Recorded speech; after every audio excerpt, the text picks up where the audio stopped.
היי אדר, אני עושה לך סרטון כרגע ממקום התאונה. אנחנו נמצאים ברחוב דוד המלך בראש העין. זה הרחוב. אגב, היא אמורה להכיר את הרחוב, היא גרה בתחילת הרחוב, סביר לך, יכול להיות שהיא גם יצאה מהבית. בכל אופן, מה שקורה זה דבר כזה.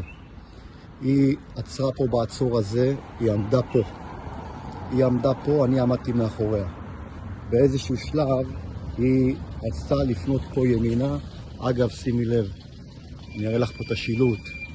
זה רחוב דוד המלך, פינת ג'ון קנדי. בכל אופן, היא יצאה, אני אחזור דקה לעצור. היא עצרה פה בעצור. מה שקורה, פה בפינה, לפני המזדה הלבנה שעומדת כרגע, עמד פה אוטו, ממש עוד רכב על הפינה.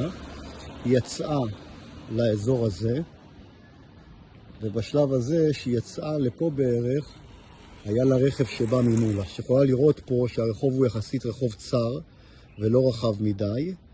פה עמד לה עוד אוטו, היא יצאה עם הפנים, פנתה פה ימינה. ברגע שהיא הבחינה שבא אוטו ממול ולא היא יכולה לעבור ולא הוא, אני כבר התקדמתי פה לכיוון העצור, ואז היא נסעה רוורס ופגעה לי בחלק הקדמי של האוטו שלי. אני רוצה רק להמחיש לך פה מה קורה כשמגיע אוטו, שהרחוב הזה הוא יחסית רחוב צפוף.